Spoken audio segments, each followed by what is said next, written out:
Et moi, si vous le permettez, je vais conserver la croix, la croix de Jésus qu'on a utilisée pour la présentation de l'Évangile parce que c'est aujourd'hui la fête du Christ roi.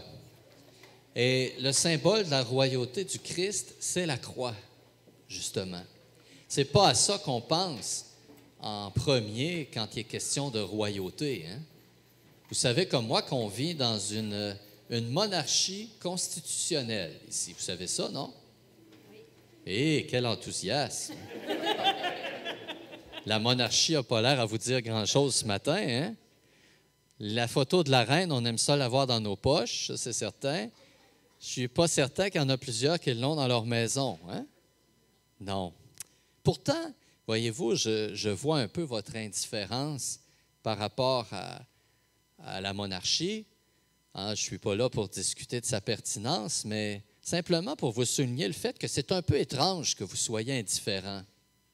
Parce qu'il suffit qui se marient pour que des millions de téléspectateurs se rivent aux écrans pour voir leurs Altesses royales se présenter à la cathédrale dans leurs habits militaires pour les princes et puis dans des robes somptueuses pour les princesses. Personne ne s'intéresse à la monarchie, mais les cotes d'écoute montent. C'est un peu étrange. Vous avouerez.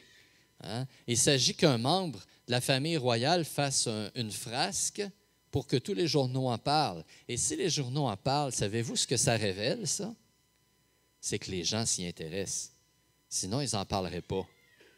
Hein? Les journaux mettent des choses qui intéressent les gens dans leur page la plupart du temps. Alors donc, c'est cette ambivalence au sujet de la royauté que nous entretenons. Même si la plupart d'entre nous sont indifférents à la monarchie, à son histoire, elle fascine. Elle fascine. Et même, il y a une série là, télévisée sur la vie de la reine. Je ne sais pas s'il y en a qui regardent ça, là. The Crown. Hein? C'est toute la vie de la reine. Il y a des millions de téléspectateurs dans le monde qui regardent ça sur un moyen, sur Internet, que je nommerai pas parce qu'ils ne m'ont pas payé pour faire de la publicité. Hein? Je la regarde, cette série-là, moi, parce que je m'intéresse un peu aux séries historiques et puis sans que ce soit purement historique, il y a des références historiques. Mais ce qui me fascine dans cette série, c'est de voir à quel point, tout au long de sa vie, la reine a été observée par des millions de personnes. La monarchie est observée, la famille royale est observée. Et pourquoi je vous parle de tout ça ce matin? Bien sûr, parce que c'est la fête du Christ roi, mais aussi parce que dans l'Évangile, on ne l'a pas utilisé dans le mime, je pense, ce mot-là, mais dans l'Évangile, c'est écrit qu'au moment où Jésus est crucifié, la foule était là qui l'observait. Je me suis dit, tiens donc, la foule était là qui observait Jésus. Ce n'est pas d'aujourd'hui que la foule souffre de voyeurisme, parce que c'est bien de ça dont il s'agit. Encore aujourd'hui, les gens sont un peu voyeurs face aux personnes qui sont populaires, qui sont connues. On veut savoir ce qu'ils font, on veut savoir ce qu'ils aiment, on veut savoir ce qu'ils disent, ce qu'ils pensent, on veut connaître leurs erreurs. En même temps que nous les glorifions, en même temps, on voudrait donc qu'ils soient un peu comme tout le monde. C'est un rapport ambigu qu'on entretient par rapport à tout ça. Et là, la foule est là qui observe Jésus. Vous savez, observer la monarchie, observer les gens de pouvoir d'aujourd'hui, observer les vedettes d'aujourd'hui, ce n'est pas comme observer Jésus. Et c'est ce qui distingue la monarchie des pouvoirs temporels de celle de Jésus. Vous savez, les rois de ce monde, imaginez 5 minutes si on se mettait tous à les imiter. Si chacun d'entre nous étions des rois et des reines. Imaginez ça 5 minutes. Sur le coup, ça vous fait peut-être plaisir. Mais imaginez ce que ça exigerait si chacun devait avoir son palais. Si chacun devait avoir ses dorures, ses couronnes, si chacun devait avoir ses serviteurs, ses armées, ça deviendrait invivable. Invivable. C'est impossible. Observer la monarchie et la royauté, certes, ça nous fait rêver, mais c'est impossible que chacun et chacune de nous accédions à ce type de royauté. Jésus, la foule l'observe, pour une partie passivement et pour une autre partie activement. Parce que Jésus est en train de leur donner un enseignement. Jésus est en train de leur dire, « Moi, vous pouvez m'imiter. Les rois de ce monde, vous ne pouvez pas les imiter, ça deviendrait invivable. Mais Jésus, lui, vous pouvez l'imiter dans sa royauté. Parce que sa royauté en est une de service. Son trône, c'est la croix. Sa gloire, il la manifeste sur la croix. Et au lavement des pieds, pas longtemps avant sa mort, Jésus nous a montré que la véritable royauté, c'est celle du service de l'autre, le service de la dignité de l'autre. Vous savez, dans l'Ancien Testament et encore aujourd'hui, le roi était et est toujours un symbole d'unité du peuple.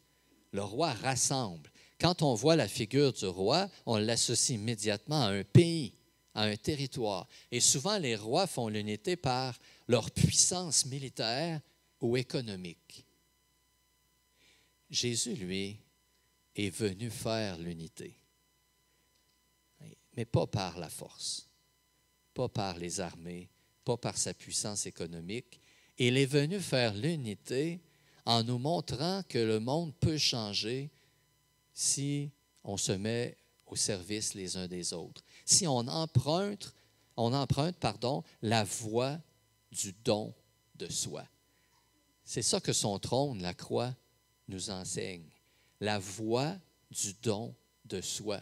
Une voie qui n'est pas pure perte, mais qui nous permet d'obtenir davantage que ce que nous donnons.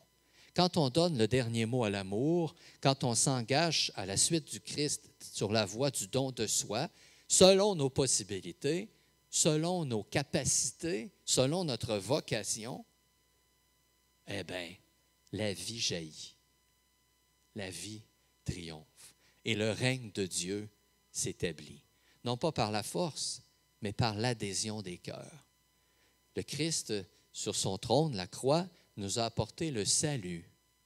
Et ce salut, principalement, il nous est donné, il nous rappelle que nous ne vivons pas pour nous-mêmes, que nous ne nous suffisons pas à nous-mêmes, que tout vient du Père et que tout retourne à lui. C'est ça que la croix nous enseigne. Et c'est comme ça que le Christ règne, peut régner. La foule observait Jésus. Certains ont compris l'enseignement, d'autres pas. Et encore aujourd'hui, plusieurs tardent à comprendre. Mais près de la croix se trouvait le larron qu'on a entendu. Hein? « Souviens-toi de moi dans ton royaume. » Je ne sais pas si vous avez fait cette prière-là vous-même. Jésus, souviens-toi de moi dans ton royaume. La reconnaissance que le Seigneur peut régner dans mon cœur. Et la demande pressante qu'il vienne régner en nos cœurs. Nous célébrons aujourd'hui la fête du Christ, roi de l'univers, mais pour que le Christ règne dans l'univers, il faut d'abord qu'il règne en nous. Et ensuite, c'est par notre témoignage, par notre charité, par notre espérance, que son règne va s'établir. Lentement, pas par la force, mais par l'acquiescement, par l'adhésion, par la communion fraternelle. J'ose espérer que dans vos maisons, vous avez le trône de Jésus bien présent, la croix, et que fréquemment, devant cette croix, vous lui demandez de régner dans vos vies, que vous lui donnez la permission de régner dans vos vies en fréquentant la parole de Dieu, en fréquentant les sacrements et en vous engageant au nom de votre foi. Vous savez, il n'y a pas de geste anodin pour que le règne de Dieu arrive. Tout ce qui est fait par amour fait advenir le règne de Dieu, dans la mesure où on choisit de le faire avec le Christ et de ne pas le faire seul. Alors, frères et sœurs, je vous souhaite d'être de bons sujets du Christ. Quand être sujet du Christ, Jésus nous le rappelle, il ne nous appelle pas serviteurs, mais il nous appelle des frères, des sœurs. Alors, c'est ce que nous sommes par notre baptême, des enfants bien-aimés du Père. Puisse son règne arriver en chacun de nous et aussi par nous. Amen.